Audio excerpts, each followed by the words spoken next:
Religión y verdad. Entiendo por religión, no ya un conjunto de ritos y de costumbres, sino lo que está en el origen de todas las religiones. Poniéndonos cara a cara con el Creador le doy un sentido especial a la palabra religión.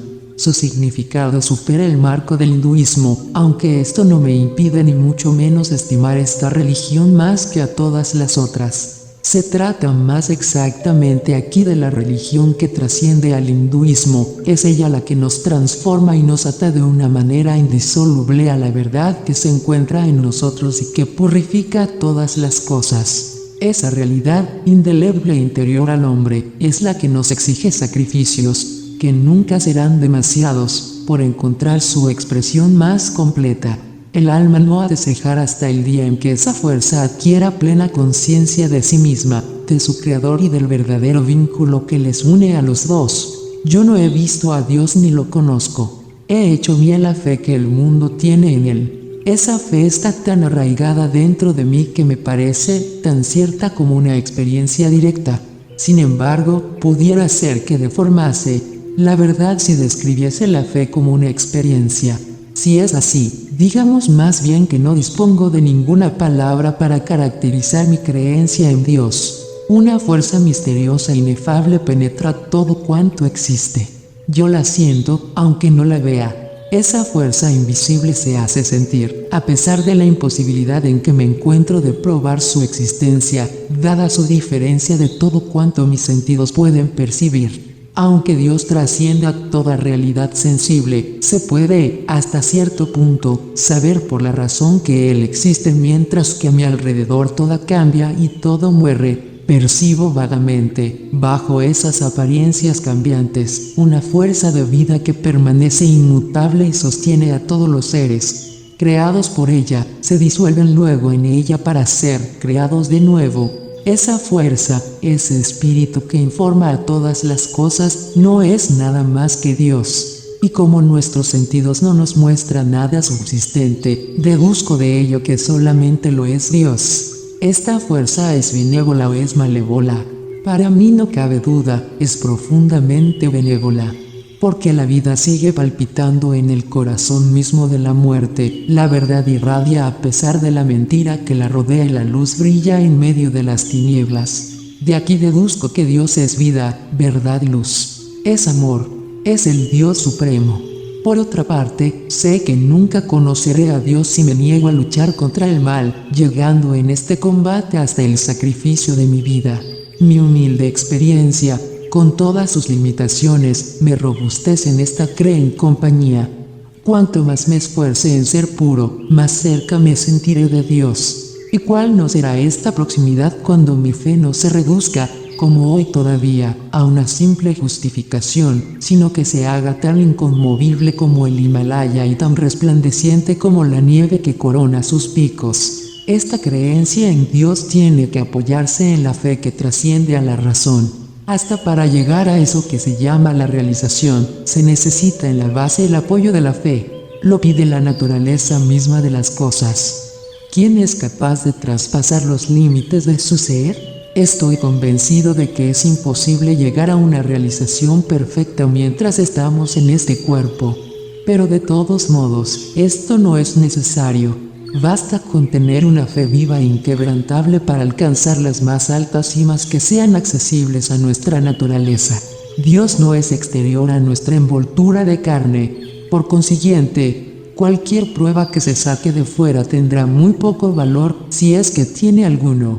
Nunca podremos percibirlo por medio de los sentidos. Está más allá. Podemos presentirlo, con la condición de que nos apartemos de los sentidos. La música divina no deja nunca de hacer resonar sus armonías dentro de nosotros mismos, pero la vida de los sentidos es tan ruidosa que apaga esta sutil melodía, distinta de todo lo que el oído puede discernir e infinitamente superior a toda realidad sensible. Pero Dios no se contenta con satisfacer nuestras exigencias intelectuales, suponiendo que lo haga. En cuanto que es Dios, tiene que guiar y transformar el corazón. Tiene que manifestarse en los actos más pequeños de sus devotos. Y esto no es posible más que si lo captamos de una forma mucho más real que por medio de nuestros 5 sentidos. Las percepciones sensibles nos hacen caer frecuentemente en error, sea cual fuere el grado de realidad que les prestemos. Por el contrario, se nos da una certeza indiscutible cuando realizamos a Dios fuera de los sentidos. La prueba de que uno experimenta dentro de sí mismo la presencia real de Dios no procede de una evidencia extraña a nosotros, sino de una transformación de nuestra conducta y de nuestro carácter. El testimonio se nos da por la experiencia vivida de una línea ininterrumpida de sabios y de profetas, pertenecientes a todos los países. Rechazar este dato tan cierto sería renegar de sí mismo. Para mí, Dios es verdad y amor, es el bien, la fuente de la moral. En Él no cabe temor alguno. De Él viene la luz y la vida, pero Él está por encima y más allá. Dios es conciencia moral. Él es incluso el ateísmo del ateo. Él trasciende la palabra y la razón. Es un Dios personal para aquellos que desean su presencia personal. Está encarnado para los que buscan su presencia tangible. Es la esencia más pura. Para los que tienen fe, simplemente es. Para todos, es todo lo que es. Está en nosotros y más allá. Es indulgente y paciente, pero también es terrible. Para Él, la ignorancia no es una excusa, y al mismo tiempo es siempre misericordioso, porque nos da siempre la ocasión de arrepentirnos. Es el mayor demócrata que haya conocido el mundo, ya que, para que podamos escoger mejor entre el bien y el mal, no ejerce la más mínima presión sobre nuestra libertad. Pero nunca se ha visto mayor tirano, pues interviene muchas veces para, de repente, quitarnos el vaso que llevamos a los labios y, respetando una apariencia de libre albedrío, dejarnos entonces un margen bastante imperceptible para que nuestra respuesta no pueda menos que colmarle de gozo. Por eso, el hinduismo ve en el universo un juego divino, para poder ver algún día, cara a cara, al espíritu de verdad que penetra el universo entero. Hay que llegar a amar como a uno mismo todo lo que haya de más insignificante en la creación. Por eso, no hay que sustraerse a ninguna de las dimensiones de la vida. Este es el motivo de que mi amor a la verdad me haya hecho entrar en la política. Puedo afirmar, sin la menor vacilación, pero con toda humildad, que no se puede comprender qué es la religión sin ver en ella su relación con la política. Es imposible identificarse con todo lo que vive sin una purificación personal. Si uno no se purifica, es inútil y quimérico querer observar la ahimsa. Si uno no es puro de corazón, jamás podrá realizar a Dios. Esa purificación debe ejercerse en todos los planos. Y entonces, gracias a su virtud eminentemente contagiosa, conduce a una purificación de todo lo que nos rodea. Pero el sendero de la purificación es duro de seguir y difícil de ascender. Para llegar a una pureza perfecta, hay que librarse de toda pasión en nuestros pensamientos, en nuestras palabras y en nuestras obras. Hay que saber además elevarse por encima de las fuerzas opuestas del odio y del amor, de la repugnancia y de la simpatía. Sé muy bien que no he llegado todavía a ese triple aspecto de la pureza, a pesar de los esfuerzos que he realizado sin descanso. Por eso, las alabanzas no me hacen ninguna gracia, de ordinario me irritan. Dominar las pasiones más ocultas me parece mucho más duro que conquistar militarmente el mundo con la fuerza de las armas. No soy más que un pobre combatiente, cuya alma aspira al bien perfecto, a la verdad completa y a la no violencia sin fallos, no solo en mis actos y palabras, sino también en mis pensamientos. Hasta ahora no he conseguido este ideal, cuyo fundamento me parece inconmovible. La ascensión es penosa, pero me gusta enfrentarme con las dificultades del recorrido, ya que cada paso me hace más fuerte y más apto para dar el siguiente. Dios no está ni en el cielo ni en el infierno, sino en cada uno de nosotros. Por consiguiente, podré ver algún día a Dios si me consagro al servicio de la humanidad.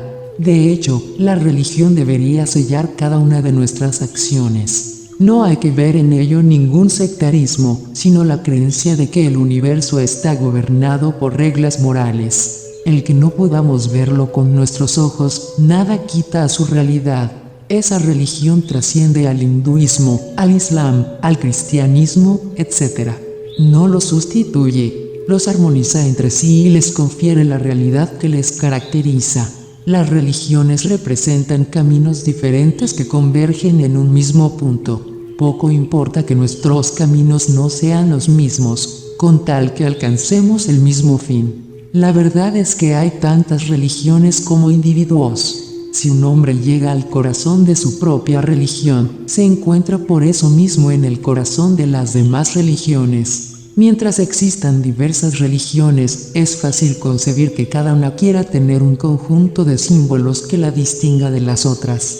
Pero hay que rechazar esos siguientes distintivos, cuando se hace de ellos verdaderos fetiches o se utilizan para pretender que las demás religiones son inferiores. Después de un estudio y una experiencia profunda sobre esta cuestión, he llegado a las siguientes conclusiones. Todas las religiones son verdaderas, ninguna está totalmente libre de errores.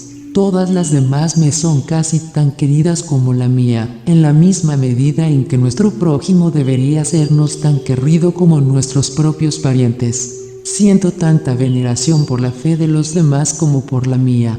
Por consiguiente, no puedo pensar en convertirme. Dios ha creado diferentes religiones, lo mismo que ha creado a sus adeptos. ¿Cómo podría entonces en mi interior pensar que la fe de mi vecino es inferior y desear que se convirtiese a mi religión?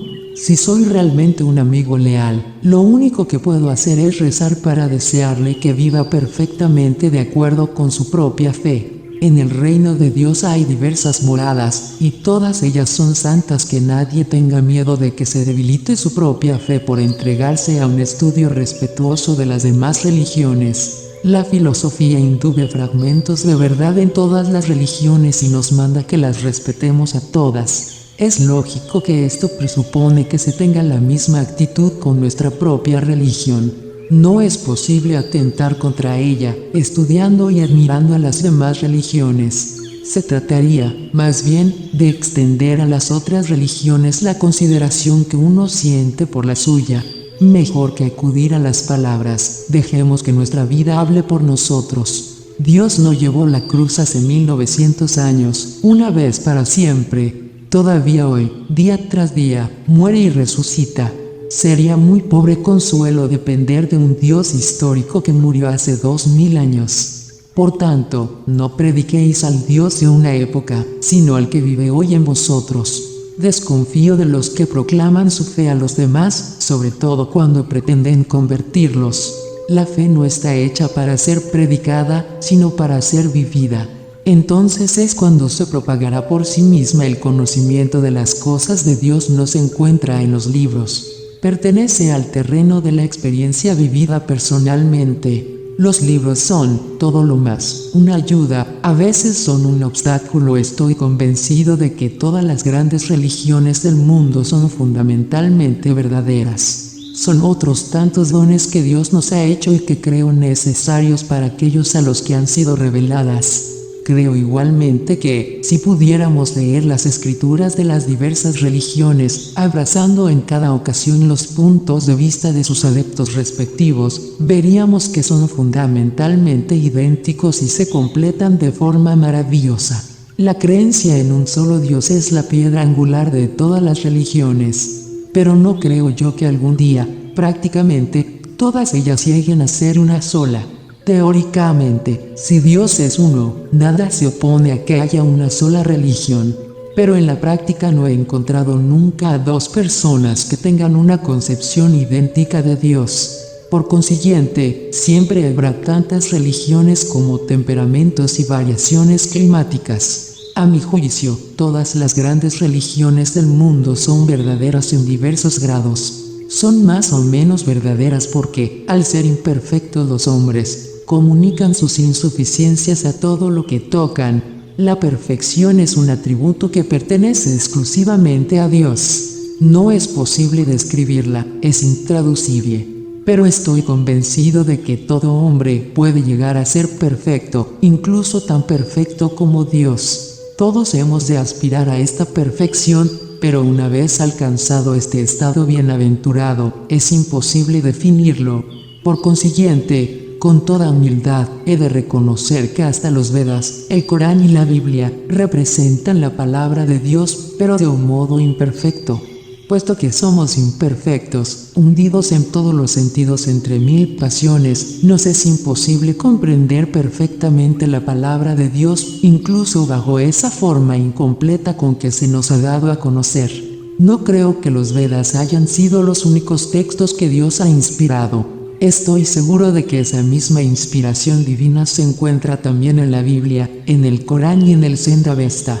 Mi fe en las escrituras hindúes no me lleva ni mucho menos a creer que cada palabra y cada frase hayan sido inspiradas por Dios. Me niego a sentirme ligado por una interpretación que repugne a la razón o a la moral, aun cuando los exégetas la juzguen irrefutable. Templos, mezquitas, iglesias, yo no hago ninguna distinción entre esas diferentes moradas de Dios. Todas ellas no son más que lo que la fe les ha hecho, una respuesta a los que desean alcanzar al invisible. La oración ha salvado mi vida. Si la oración no me hubiera sostenido, hace tiempo que habría perdido la razón. Atravesaba entonces por las pruebas más duras de mi vida, pública y privada. Durante algún tiempo estuve hundido en una verdadera desesperación. Si pude salir a flote, fue gracias a la oración. No le he concedido a la oración, en mi vida, el mismo sitio que a la verdad. Fue por pura necesidad por lo que me puse a orar, ya que me hubiera sido imposible ser feliz sin la oración. Luego, según iba pasando el tiempo, aumentó mi fe en Dios y mi necesidad de orar fue haciéndose cada vez más irresistible. Sin la oración, la vida me habría parecido anodina y vana. Había asistido en África del Sur a una ceremonia cristiana, pero aquella experiencia me dejó indiferente. No llegué a sentirme en comunión con la asamblea. Ellos suplicaban a Dios, pero yo era incapaz de hacerlo. Fue un fracaso lamentable. Al comienzo de mi vida, yo no creía en Dios ni en la oración. Fue más tarde cuando empecé a sentir en mí cierto vacío. Finalmente, llegó el día en que la oración me pareció tan indispensable para el alma como el alimento para el cuerpo. La verdad es que la oración es todavía más vital, pues a veces hay que ayunar por razones de salud. Pero nunca hay que dejar el alma ayuna de oración. Jamás se sentirá saciada. Tres de los mayores maestros del mundo, Buda, Jesús y Mahoma, nos han dejado un testimonio irrecusable de que la iluminación les vino de la oración y de que no habrían podido prescindir de la oración. Del mismo modo, ha sido en la oración donde millones de hindúes, musulmanes y cristianos han encontrado su único aliento. Me diréis que todos esos hombres estaban engañados o que nos han engañado a nosotros. Os responderé que es en esos casos en donde yo encuentro cierto encanto a esa mentira, que me ha dado la razón de vivir y me ha hecho soportable la existencia, a pesar de ser un buscador de la verdad. Aunque muchas veces tuve que vérmelas con situaciones que, en el plano político, me parecían desesperadas, nunca he perdido el sentimiento de paz que en mí anidaba. Muchos han sentido envidia de esa serenidad. Es la oración la que lo explica. No soy un sabio, pero pretendo humildemente ser un hombre de oración. Poco importa la manera de orar. En esta materia, cada uno es su propia ley. Sin embargo, hay ciertos itinerarios claramente jalonados y que es más seguro seguir sin separarse de ellos, ya que han sido trazados por maestros expertos de antaño. Tal es mi testimonio personal. Cada uno podrá comprobar cómo la oración cotidiana añade algo nuevo a la vida. El fin supremo del hombre es ver a Dios. Todas sus actividades políticas, sociales y religiosas tienen que tender a este fin último. En concreto, hay que consagrarse directamente al servicio de los demás, ya que el único medio de encontrar a Dios es salir a su encuentro en su creación y no formar con ella más que una sola cosa. Esto solo es posible si nos consagramos a todos, empezando por los de nuestro país. Yo soy una partecita de ese gran todo y no puedo encontrar a Dios fuera de la humanidad. Mis compatriotas son mis prójimos más inmediatos. Están tan abandonados, tan indefensos, tan abatidos, que he de hacer todo lo posible por ayudarles. Si estuviese seguro de encontrar a Dios en una caverna del Himalaya, me dirigiría allá inmediatamente. Pero sé que solo está en el corazón de la humanidad. Es trágico ver cómo actualmente la religión no significa para nosotros nada más que unas cuantas prohibiciones sobre el alimento y la bebida, o el sentimiento aceptado de que pertenecemos a una casta superior o inferior. Os aseguro que no puede haber ninguna ignorancia más burda que esa. La superioridad de un hombre no le viene ni de su nacimiento ni de su fidelidad a una etiqueta. El único factor determinante es su manera de comportarse. Dios no ha creado a los hombres sellándoles, desde el principio, con un signo de superioridad o de inferioridad. Si algún texto decretase que un hombre es inferior o intocable en virtud de su nacimiento, no habría que hacerle caso, pues sería un mentis evidente contra la existencia de Dios, que es verdad, y tengo el convencimiento de que todas las grandes religiones del mundo son verdaderas. Todas son queridas por Dios, responden a los designios de Dios y al bien de los que han sido educados en ellas. No creo que pueda llegar el día en que pueda decirse que no existe más que una religión en el mundo. O, de otro modo, puede decirse que, en cierto sentido, no hay más que una religión fundamental. En la naturaleza no se encuentra ningún ejemplo de línea recta. La religión es un solo árbol con numerosas ramas. Si no vemos más que las ramas, diremos que hay muchas religiones, pero si vemos todo el árbol, comprenderemos que hay una sola religión. Si un cristiano viniera a decirme que, entusiasmado por su lectura del Bhagavad, deseaba convertirse al hinduismo, le respondería, no lo haga. La Biblia le ofrece tanto como el Bhagavad, pero usted no ha intentado descubrirla. Realice ese esfuerzo y sea usted un buen cristiano. Yo no concibo la religión como una de tantas actividades del hombre. La misma actividad puede hacerse con un espíritu religioso o irreligioso. Mi concepción de la religión no tiene por qué hacerme abandonar la política. Para mí, el más pequeño de mis actos está regulado por lo que considero que es mi religión. Indudablemente, el universo de los seres sensibles está gobernado por una ley. Si algunos consideran a esa ley independientemente de su legislador, yo por mi parte diría que no es más que su autor, el propio Dios. Cuando nuestras oraciones se dirigen a esa ley, esto significa que deseamos conocerla y obedecerla. Nos convertimos en lo que constituye el objeto de nuestras más profundas aspiraciones. De ahí la necesidad de la oración. Si es verdad que nuestra vida presente depende de nuestro pasado, nuestro porvenir está a su vez determinado por lo que ahora hacemos, esto en virtud del mismo vínculo de causalidad. Por tanto, tenemos que escoger en la misma medida en que nos vemos enfrentados con dos direcciones, por lo menos. ¿Por qué existe el mal? ¿Qué es el mal? Estas cuestiones parecen deordar los límites de nuestra razón. Deberíamos contentarnos con saber que existe el bien y el mal, y que, siempre que tengamos la posibilidad de distinguirnos, no nos queda más remedio que escoger uno y rechazar al otro. Los que creen que Dios nos guía, no tienen que preocuparse de nada y hacer por su parte todo lo que puedan. El sol nunca ha dado la impresión de estar agotado por exceso de trabajo, sino que, sin cansarse y con una regularidad inigualable, sigue cumpliendo con su servicio. ¿Qué es lo que nos autoriza a creer que el sol está inanimado? La diferencia entre él y nosotros consiste quizás en que él no puede elegir, mientras que nosotros gozamos de cierto margen de libertad, aunque a veces sea muy pequeño. Pero, para terminar con esta clase de especulaciones, basta con tener presente en el espíritu el ejemplo brillante de esa energía infatigable. Si nos abandonamos por completo a la voluntad de Dios, nos obligamos a no ser ninguna otra cosa y ya no tenemos ninguna necesidad de elegir. Al haber renunciado a ese derecho, nos vemos aliviados de toda preocupación. Hay realmente algunos terrenos en los que la razón no puede darnos ninguna luz y hemos de entregarnos a la fe para poder seguir caminando. En ese caso, la fe no va en contra de la razón, sino que la deorda. La fe es una especie de sexto sentido que actúa donde la razón pierde su competencia. A la luz de estos criterios, resulta más fácil examinar todo cuanto se pretende hacer que se acepte en nombre de la religión. De esta forma, la creencia de que Jesús es el Hijo único de Dios me parece que no tiene fundamento racional, ya que Dios no puede casarse ni engendrar.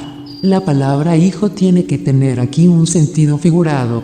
Quiere decir esto que cualquier ser que se eleve tan alto como Jesús tiene derecho, por eso mismo, al título de Hijo de Dios. Si un hombre ha evolucionado mucho espiritualmente y está muy por encima de nosotros, se puede decir que es, por un título especial, el Hijo de Dios, lo cual no impide que todos nosotros seamos también hijos de Dios. Mientras que la vida de un hombre como él lleva el testimonio de ese parentesco, hay otros muchos que se empeñan en no demostrar ese vínculo familiar.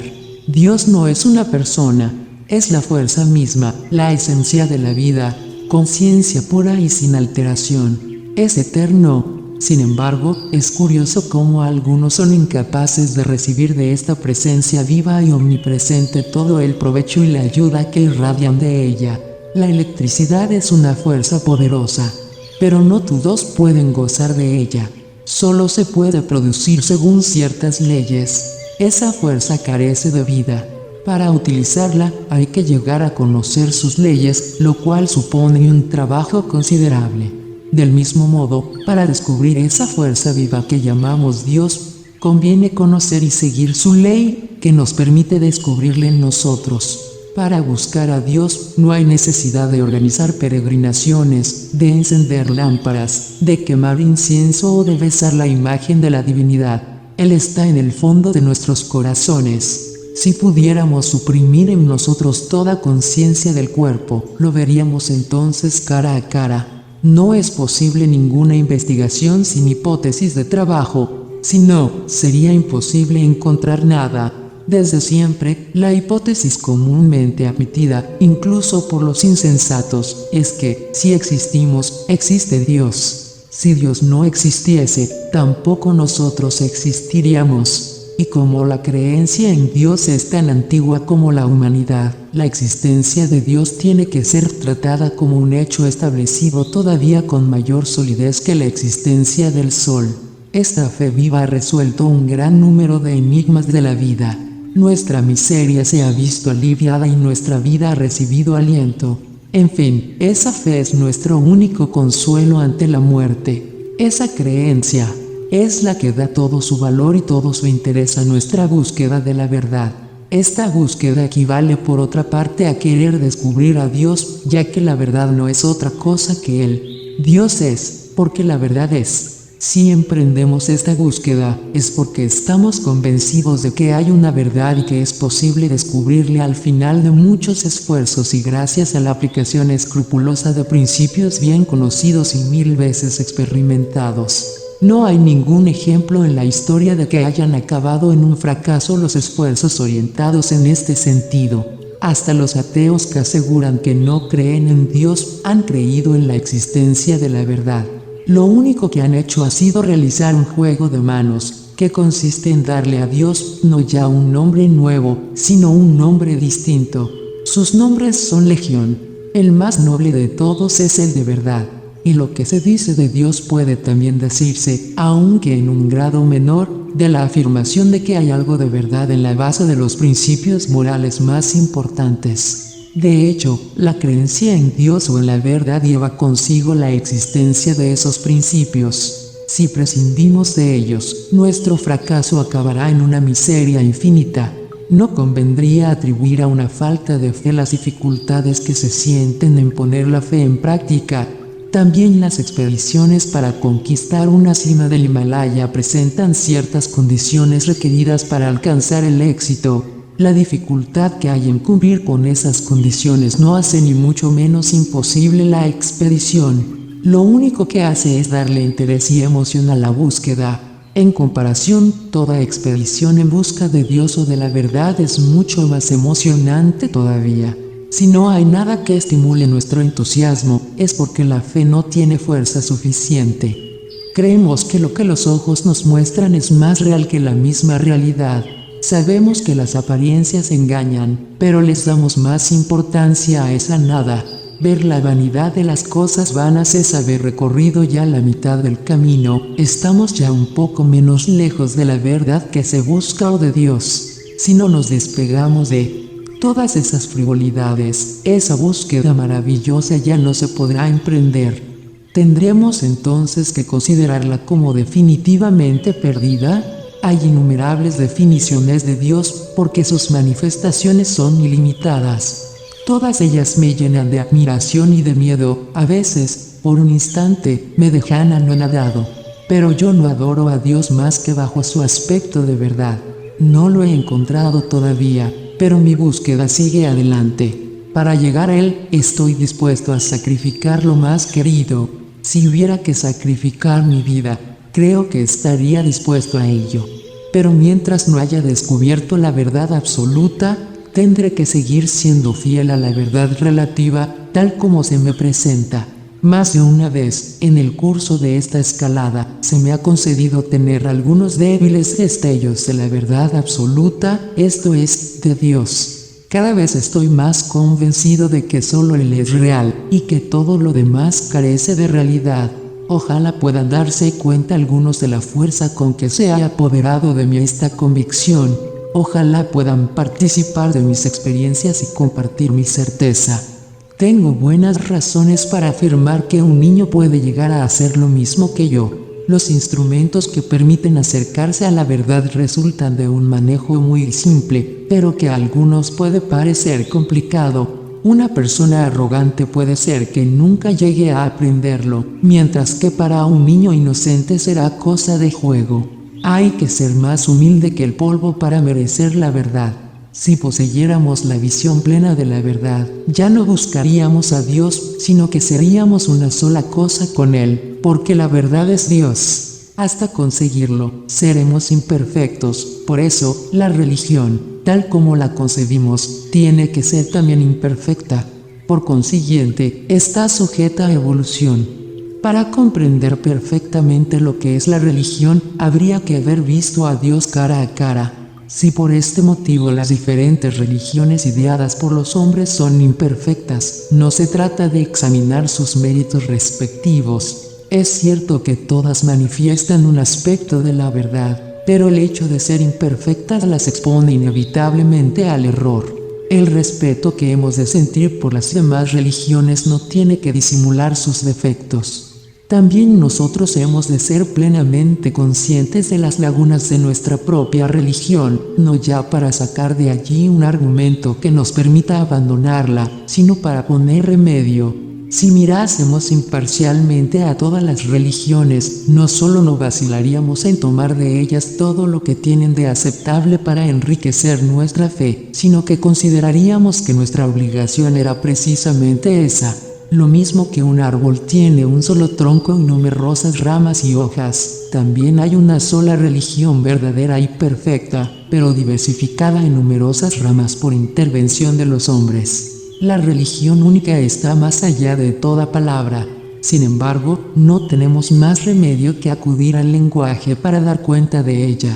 Pues bien, las palabras necesarias han sido buscadas e interpretadas por unos hombres que no son perfectos. De las diferentes interpretaciones propuestas, ¿cuál es la verdadera?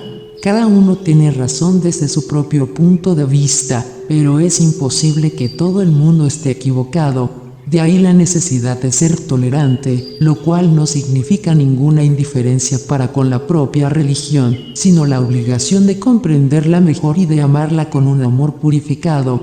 La tolerancia está tan lejos del fanatismo como el polo norte del polo sur. El conocimiento profundo de las religiones permite derribar las barreras que las separan. Si no tenemos miedo de los hombres y buscamos solo la verdad de Dios, estoy seguro de que todos podremos ser sus mensajeros. Por lo que a mí respecta, creo de verdad que respondo a estas dos condiciones. No he tenido ninguna revelación especial de la versión original voluntad de Dios. Estoy íntimamente persuadido de que todos los días se nos revela, pero cerramos los oídos para no escuchar esa vocecita tranquila, cerramos los ojos para no ver ante nosotros esa columna de fuego. He de seguir mi camino, con Dios como único guía. Es un Dios celoso. nadie es admitido a compartir su autoridad. Por tanto, hemos de presentarnos a Él con todas nuestras debilidades, con las manos vacías y en el más completo abandono. Entonces es cuando nos dará la fuerza de enfrentarnos con el mundo entero y nos protegerá de todo mal con todos los sufrimientos y decepciones con que tropiezo cada día. Si no sintiera en mí la presencia de Dios, me habría vuelto loco de remate. En un sentido puramente científico, Dios está en la fuente del bien y del mal.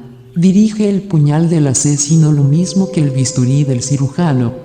Pero por razones puramente humanas, es preciso que el bien y el mal sean distintos e incompatibles.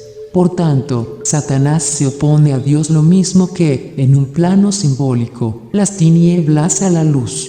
Estoy más seguro de la existencia de Dios que del simple hecho de que tanto vosotros como yo estamos sentados en esta habitación. Me sería más fácil vivir sin aire y sin agua que prescindir de su presencia.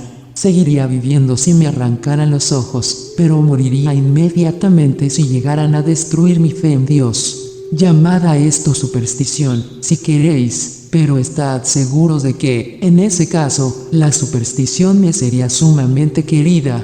Otro tanto se podría decir de un consejo que me dio una antigua ama de llaves. Gracias a ella, desde mi infancia, tomé la costumbre de invocar el nombre de Rama al menor peligro. Mientras no hayamos muerto a nosotros mismos, no podremos vencer el mal que hay en nosotros.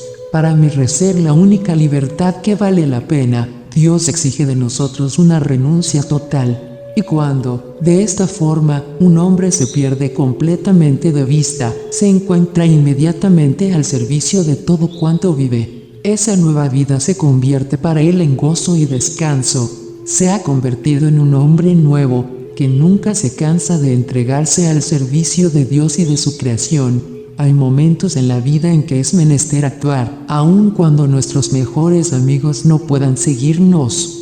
Cuando hay un conflicto entre dos deberes, tiene que decidir esa vocecita tranquila que hay en nosotros. No podría vivir un solo segundo sin religión. Muchos hombres políticos, amigos míos, desesperan de mí porque dicen que hasta mi política está inspirada en la religión. Es cierto. Todas mis actividades políticas y de cualquier otra clase se explican efectivamente por mi religión. Me atrevería incluso a decir que todos los actos de un hombre religioso tienen que inspirarse en su religión. Esta palabra, realmente, pone el acento en el vínculo que nos religa a Dios. Pues bien, ¿no es Él el que reina en nuestro más pequeño soplo? La política, separada de la religión, no es más que una actividad perfectamente ignominiosa. Por eso, hay que rechazar siempre esa separación. Si la política se preocupa del bien de las naciones, lo normal es que el espíritu religioso se consagre a ella. Ese tiene que ser uno de los fines del que busca a Dios y a la verdad. Repito, Dios y la verdad, porque esos dos términos son convertibles. Si alguno me trajese la prueba de que Dios miente o de que se complace en torturar a los seres, me negaría a adorarle. Por eso mismo, hasta en política hemos de establecer el reino de los cielos. Yo no sería capaz de llevar una vida religiosa sin identificarme por completo con la humanidad entera. Esto no puedo hacerlo sin participar de la vida política. Actualmente, el panorama de las diversas actividades humanas constituye un todo indivisible. No hay compartimentos estancos entre nuestras actividades sociales, económicas, políticas y las exclusivamente religiosas. No conozco una religión extraña a la actividad humana. Sin su ayuda, todos nuestros actos se verían privados de su fundamento moral y, en consecuencia, la vida no sería más que una pesadilla absurda, hecha de una vara honda e incoherente. La fe es la que nos dirige a través de los océanos turbulentos. La fe mueve las montañas y nos transporta a la otra orilla del río. Esa fe no es más que una vida totalmente impregnada de la certeza clara y consciente de que Dios está en nosotros. El que posee esta fe no desea nada más. Aunque esté físicamente enfermo, está espiritualmente sano. Puede estar sin un céntimo, pero no le importa. Todas las riquezas del espíritu son suyas, las formas son múltiples, pero el espíritu que lo informa todo es único. ¿Para qué empeñarnos en distinguir lo de arriba y lo de abajo, cuando hay una unidad subyacente en la diversidad de los seres, abrazándolos a todos? Se trata de un hecho que se impone a cada paso. El fin último de toda religión es hacer que realicemos esa unidad esencial. De joven me enseñaron a repetir lo que las escrituras hindúes llaman los 1000 nombres de Dios. Pero esa lista no es exhaustiva. Dios debe tener tantos nombres como criaturas hay. Por eso también se puede decir que Él no tiene nombre. Y como puede revestir diversas formas, también puede decirse que no tiene forma. Igualmente, se dice que está más allá de toda palabra, porque puede expresarse en todas las lenguas. Cuando me puse a estudiar el Islam, pude comprobar que esa religión tenía también muchos nombres para evocar a Dios. No vacilo en unirme a los que dicen, Dios es amor. Pero en lo más profundo de mí mismo me digo que, si Dios es amor, es ante todo verdad. Si existe una palabra humana para describirlo de la forma más completa, la de verdad es la que mejor le conviene. Hace 2 años di un nuevo paso, concluyendo que es la verdad lo que es Dios. Puede hacerse una delicada distinción entre ambas afirmaciones, Dios es verdad y la verdad es Dios. Yo llegué a esta conclusión después de 50 años de búsquedas incesantes e incansables a propósito de la verdad, pero, al mismo tiempo, comprobé que en inglés la palabra love tiene numerosas significaciones y que, entre otras, puede evocar algo degradante, cuando designa ciertas pasiones humanas. También me di cuenta de que el amor en el sentido de ahimsa no tenía muchos adeptos. Pero nunca he visto que la palabra verdad se prestase a equívocos. Ni siquiera los ateos han dudado alguna vez de la fuerza irresistible de la verdad, aunque en su afán por descubrir la verdad no hayan vacilado en negar la existencia misma de Dios, lo cual era normal si tenemos en cuenta su especial punto de vista. Por eso tuve que decir, la verdad es Dios, en vez de Dios es verdad. Tampoco hay que perder de vista que se han cometido millares de atrocidades en nombre de Dios. He de reconocer, sin embargo, que también los sabios han cometido otras tantas en nombre de la verdad. En fin, según la filosofía hindú, solo Dios posee el ser, esto es, la verdad, y nada existe fuera de él. El Islam, por su parte, insiste en esta misma idea en su profesión de fe. Calma, esta religión afirma categóricamente que solo Dios existe, y que no existe nada más. De hecho, la palabra sánscrita que indica la verdad es Sat, que significa literalmente, lo que existe. Por eso encuentro tan satisfactoria la definición, la verdad es Dios. Para estar cierto de ello, el único medio es el amor, esto es, la no violencia. Y como, en definitiva, el fin y los medios son, a mi juicio, realidades intercambiables, no tengo reparos en decir que Dios es amor. Desde el punto de vista de la pura verdad, el cuerpo no es más que una posesión adventicia.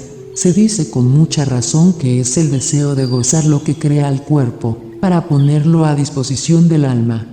Cuando el deseo se apaga, el cuerpo ya no tiene razón de ser y el hombre se ve entonces libre del círculo vicioso de nacimientos y de muertes. El alma es omnipresente, ¿por qué va a querer verse encerrada en una jaula, como el cuerpo? ¿Será esta prisión la que le hace cometer malas acciones e incluso crímenes? Por consiguiente, hay que llegar a una renuncia total y aprender a servirse del cuerpo, mientras existe, para entregarse a los demás, hasta el punto de que la realización de este sacrificio tiene que convertirse en nuestro verdadero pan, indispensable para nuestra vida. Solamente comemos, bebemos y dormimos para poder realizar este servicio. De esta forma, podremos conocer la verdadera felicidad y gozar de la visión beatífica. Cuando hayan cambiado los tiempos. ¿Qué es la verdad? La cuestión encierra sus dificultades. Yo la he resuelto, por lo que a mí se refiere, diciendo que es la voz interior que nos habla. Me preguntaréis, ¿cómo es que entonces hay diversos espíritus que conciben verdades diversas y hasta contrarias? Es que el espíritu humano tiene que pasar por innumerables intermediarios antes de elaborar una conclusión, y su evolución no es en todos la misma. De ahí que haya que observar ciertas condiciones para no tener que depender de ese albur. Si actualmente hay tanta mentira en nuestro mundo descarriado, es porque cada uno reivindica los derechos de una conciencia ilustrada, sin someterse a la más mínima disciplina. Para descubrir la verdad se necesita, ante todo, tener mucha humildad. Para penetrar en el corazón de ese océano que es la verdad, hay que decidirse a no ser nada. La verdad reside en el corazón de todo hombre. Allí es donde hay que buscarla para ser guiados por ella tal como, al menos, se nos presenta. Pero no tenemos derecho a obligar a los demás a obrar según nuestra propia manera de ver la verdad. La vida es una aspiración a la perfección, al cumplimiento de sí mismo. No hay que rebajar ese ideal por culpa de nuestras debilidades o nuestras imperfecciones. Las mías las tengo muy presentes y me llenan de desconsuelo. Todos los días le suplico silenciosamente a la verdad que venga en mi ayuda para librarme de ellas. No puedo tolerar la menor concesión a la mentira en mis escritos. Estoy dispuesto a rechazar todo lo que se consiga con mengua de la verdad y, por otra parte, estoy firmemente convencido de que no hay más religión que la verdad. También sería inconcebible encontrar en mis escritos una sola nota de odio. ¿No es el amor lo que hace vivir al mundo? No hay vida donde no está presente el amor. La vida sin amor conduce a la muerte. El amor y la verdad representan las dos caras de una misma medalla. Estoy seguro de que por medio de estas dos fuerzas se puede conquistar al mundo entero. No obedezco más que a la verdad. Ella sola es el objeto de mi entrega. Lo primero que hay que buscar es la verdad. La belleza y la bondad se os darán por añadidura. Esa es la verdadera enseñanza de Cristo en el Sermón de la Montaña. A mi juicio, Jesús fue un artista inigualable, porque vio la verdad y supo expresarla.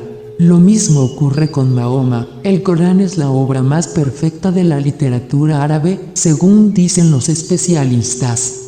Porque los dos buscaron la verdad ante todo, se les concedió el don de la expresión natural, a pesar de que no escribieron nada sobre el arte. Esa es la verdad y la belleza a la que aspiro. Allí es donde encuentro mi razón de vivir y estoy dispuesto a morir por ese ideal. Es difícil definir a Dios, pero la definición de la verdad está inscrita en el corazón de cada uno. La verdad es lo que cada uno cree que es verdadero en este instante concreto. Ese es su Dios. Si un hombre adora esa verdad relativa, es seguro que, al cabo de poco tiempo, llegará a la verdad absoluta, esto es, a Dios. Yo conozco el sendero. Es estrecho y sin rodeos, como el filo de una espada. Me lleno de gozo cada vez que avanzo por él y me aflijo cuando doy un paso en falso. Según la palabra de Dios, el que lucha sin descanso, tendrá la vida eterna. Tengo una fe implícita en esta promesa. Es verdad que he caído 1000 veces por culpa de mi debilidad, pero sigo teniendo la esperanza de ver la luz, el día en que la carne quede perfectamente dominada. No soy más que un buscador de la verdad. Pretendo haber encontrado un camino que me lleva a ella y hago todo lo posible por conseguir mi propósito, pero confieso que no he llegado todavía. El mismo hecho de haber descubierto la verdad significa que uno ha llegado a la perfección y ha cumplido su destino. Conozco demasiado bien mis miserables defectos, pero toda la fuerza me viene de ese conocimiento. En efecto, es bastante raro que uno conozca sus propias limitaciones. En un mundo lleno de tinieblas me he abierto un camino hacia la luz.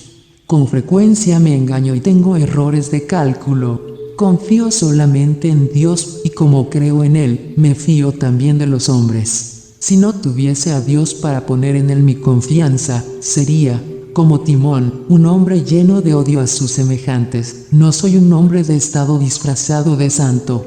Pero, dado que la verdad es la forma más alta de sabiduría, sucede que mis actos se encuentran a veces de acuerdo con lo que hay de más exigente en el deber de un hombre de estado. Pero espero no tener más política que la de la verdad y la de la ahimsa.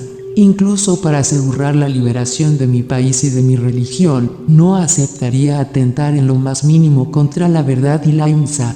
No sería una verdadera liberación si se obtuviera a costa de mis exigencias. Tengo la impresión de que comprendo mejor el ideal de la verdad que el de la ahimsa, y mi experiencia me dice que nunca seré capaz de descifrar el enigma de la ahimsa si me relajo en mi esfuerzo por alcanzar la verdad.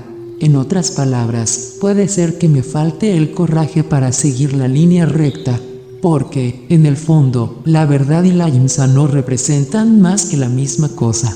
En efecto, la duda se deriva invariablemente de una falta de fe. Por eso, de día y de noche, le pido a Dios que robustezca mi fe a pesar de la humillación, de la tempestad y de eso que se llama derrota. Soy capaz de conservar mi serenidad, pues mi fe en el Dios verdad es más profunda que esos remolinos de la superficie. Se puede describir a Dios de mil maneras, pero yo he preferido adoptar la fórmula: la verdad es Dios. No pretendo ni mucho menos estar guiado o inspirado de una manera infalible. Las lecciones que saco de mi experiencia me presentan esa pretensión como inadmisible por parte de un ser humano. En efecto, la inspiración solo le viene a aquel que se encuentra libre de las parejas de contrarios y, a propósito de una situación concreta, siempre resulta difícil comprobar si se ha realizado de veras esa condición. Por consiguiente, es muy peligroso reclamar un privilegio de infalibilidad, sean cuales fueren las circunstancias. No se sigue de aquí que estemos privados de toda dirección.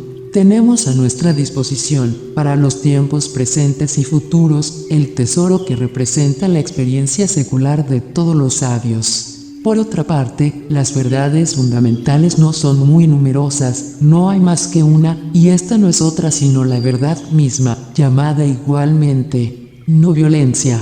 El hombre es un ser limitado. Como tal, jamás conocerá plenamente la verdad y el amor, que son infinitos.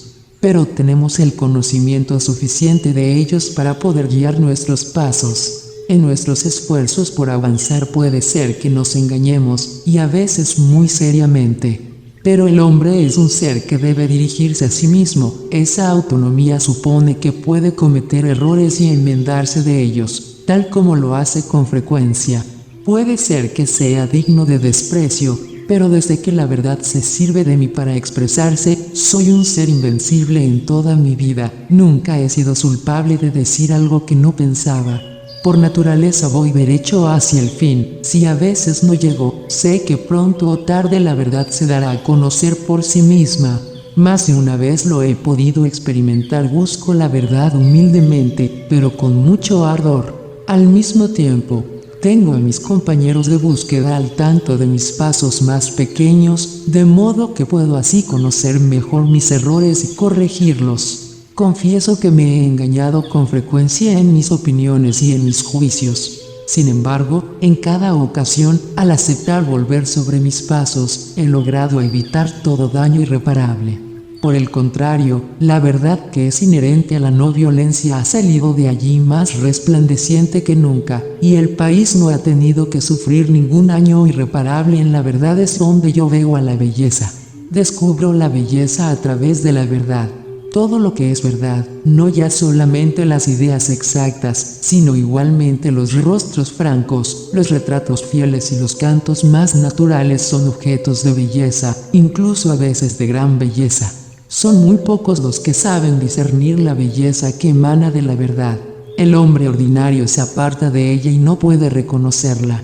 Pero por poco que sus ojos sean sensibles a ella y posen en ella su mirada, gira enseguida en su ánimo el sentido de un arte verídico. Para un verdadero artista, solo es hermoso el rostro que resplandece, no con un barniz superficial, sino con el esplendor que le da la verdad interior de un alma.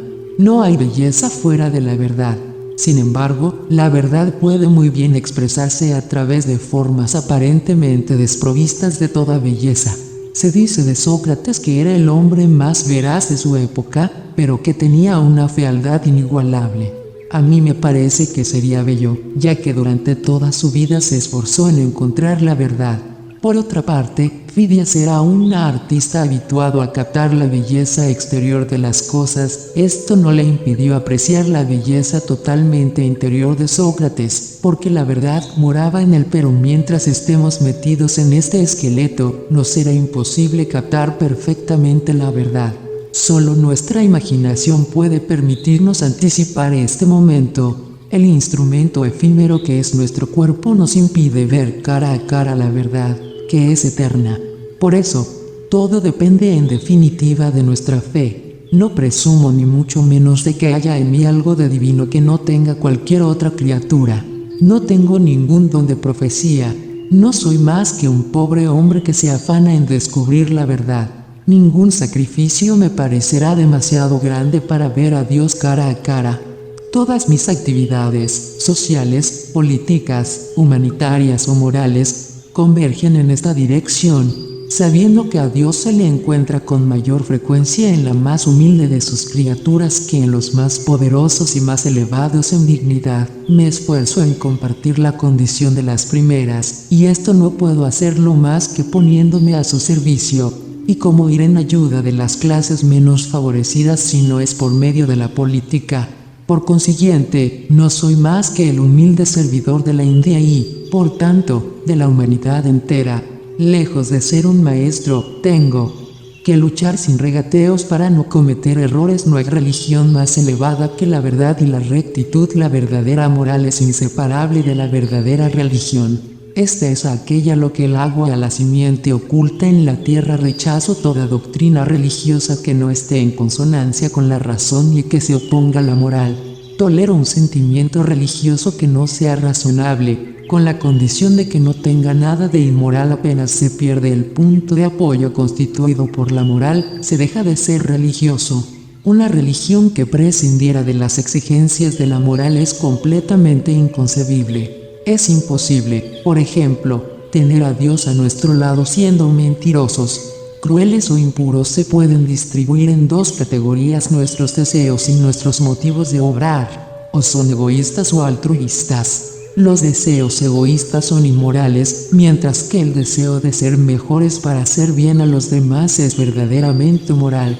La regla moral más elevada es que trabajemos sin descanso por el bien de la humanidad. Si una de mis acciones de orden espiritual resulta impracticable, no hay que dudar en calificarla de fracaso. En efecto, estoy convencido de que el acto espiritual es al mismo tiempo el más práctico, en el verdadero sentido de la palabra. Las escrituras no pueden jamás trascender la razón y la verdad. Están precisamente para purificar la razón y para iluminar la verdad. No hay que pactar nunca con el error, aun cuando se vea sostenido por textos sagrados. Un error no se convierte en verdad por el hecho de que todo el mundo crea en él. Tampoco una verdad puede convertirse en error cuando nadie se adhiere a ella. No sostengo ni mucho menos que todo lo antiguo sea bueno por ser antiguo. No pido que se abandone el sentido crítico que Dios nos ha dado frente a la tradición, tal como lo haríamos en presencia de Dios. Toda tradición que no esté de acuerdo con las reglas de la moral tiene que ser rechazada sin vacilar, aun cuando se remonte a la noche de los tiempos. Tal ocurre con nuestras costumbres a propósito de los intocables, de la avidez o del matrimonio de los niños. Si yo pudiera, suprimiría esas horribles prácticas, mezcladas con viejas supersticiones. Comprendo que pueda venerarse a un ídolo, aunque me siento totalmente extraño a esa clase de sentimiento. Pero sé que esto responde a ciertas necesidades de la naturaleza humana. El hombre está sediento de simbolismo. No rechazo el recurso a las imágenes para rezar mejor, pero yo prefiero adorar a Dios sin forma y sin figura. Cada uno tiene sus preferencias, lo que importa es que sean las que mejor le convienen. Por tanto, es inútil ponerse a hacer comparaciones tratándose de seres humanos. El sentido de las palabras va adquiriendo transformaciones progresivas. Por ejemplo, la palabra más rica, Dios, no tiene el mismo significado para todos los hombres. Todo depende de la experiencia de cada uno. En mi vida no veo ninguna contradicción y sin razón. Es verdad que un hombre es incapaz de verse la espalda. También es difícil que cada uno tome conciencia de sus propios desvarios. Pero con frecuencia los sabios han comparado al hombre religioso con un loco. Por mi parte, no creo que sea posible ser verdaderamente religioso sin tener algo de loco. Solo después de mi muerte podrá resolverse de verdad la cuestión de si soy una cosa o la otra. Cuando veo a un hombre caer en el error o hundirse en el vicio, me digo que también me pasó a mí eso no hace mucho tiempo. Por eso mismo me siento hermano de todos los hombres y, para ser feliz, tengo la necesidad de ver feliz al más pequeño de mis semejantes. Si le privo a alguien de lo que se le debe, tendré que dar cuenta de ello ante mi Dios y Creador. Pero estoy seguro de que me bendecirá si sabe que le he dado a mi prójimo más de lo que le debo. Mi vida es un trabajo sin descanso, realizado con alegría. Al no querer preocuparme del mañana, me siento libre como el aire. Encuentro un gran consuelo en la idea de que lucho sin tregua y sinceramente contra todo lo que la carne ambiciona. Soy lo bastante consciente de las imperfecciones de la especie a la que pertenezco para irritarme contra cualquiera de mis semejantes. Del mismo modo que no me gustaría tener que sufrir por las faltas de las que me hago continuamente culpable, también, al tratarse de los demás, hago lo posible por combatir el mal donde sea, sin dañar nunca a quien sea su responsable. Sigo siendo optimista, sin embargo no puedo aportar ninguna prueba de que el derecho acabará triunfando. Tiene que triunfar gracias a mi fe inquebrantable, y de esa fe es de donde brota la inspiración que dirige mi acción. Hay límites para las posibilidades de cada uno. Ese alguien se gloria de poder emprenderlo todo. Enseguida interviene Dios para truncar su orgullo. En cuanto a mí, me siento lo bastante humilde para recurrir en caso de necesidad incluso al niño más pequeño. La gota de agua participa de la grandeza del océano, aunque ella no lo sepa. Pero apenas se empeñe en separarse de él, se secará por completo. No es ni mucho menos exagerado decir que la vida no es más que una ilusión. Soy un optimista inveterado porque creo en mí mismo. A primera vista se trata de una idea arrogante, sin embargo, lo digo con toda humildad. Al creer en la onda medianipotencia de Dios y en la victoria de la verdad, no tengo ninguna duda sobre el porvenir de mi país y de la humanidad. Mi religión no conoce exclusiva alguna, en ella cabe hasta la criatura más pequeña. No tolera ni desprecio ni segregación en cuestión de raza, de religión o de color. No creo que algún día llegue a haber una sola religión en la tierra. Esto me mueve a hacer todo lo posible por descubrir un denominador común a las diferentes religiones y a favorecer de este modo un clima de tolerancia entre todas. Creo que, para alcanzar la perfección en el plano espiritual, hay que llegar a una continencia perfecta en pensamientos, palabras y acciones. Una nación que no tenga hombres de ese temple es muy de compadecer a los ojos de Dios. El pecador es igual al santo. Los dos serán juzgados con la misma medida y tendrán las mismas ocasiones para avanzar o para retroceder. Tanto el uno como el otro son criaturas e hijos de Dios. Un santo que se juzgase superior a un pecador ya no sería santo y caería, por su orgullo, más abajo que el pecador, que no sabe lo que hace. Muchas veces se confunde el conocimiento espiritual con el progreso espiritual. La espiritualidad no es cuestión de saber escriturístico ni de discusiones filosóficas. Se trata más bien de robustecer el corazón por encima de toda medida. La intrepidez es la primera exigencia de toda espiritualidad. Es imposible que un cobarde sea virtuoso. El hombre debería sentir la preocupación más honda por hacer todo lo posible por el bien de la creación entera y pedir a Dios que le diera fuerza para ello. Por otra parte, al desear el bien de todos, trabajaría al mismo tiempo por sí mismo. El que no piensa más que en su interés o en el de su grupo demuestra un egoísmo que, a la larga, le perjudicará. Es de importancia capital hacer una distinción entre lo que puede parecer bueno para uno mismo y lo que es bueno de verdad. Estoy convencido de que Dios es perfectamente uno. La humanidad, por consiguiente, forma un todo único. Aunque tenga varios cuerpos, no tiene más que un alma. La refracción hace que los rayos de sol sean numerosos, pero su fuente es única. Por consiguiente, no puedo romper mi solidaridad con el alma más pervertida y nadie es capaz de negar mi identidad profunda con la más virtuosa. Si yo fuera un dictador, exigiría la separación entre la religión y el Estado.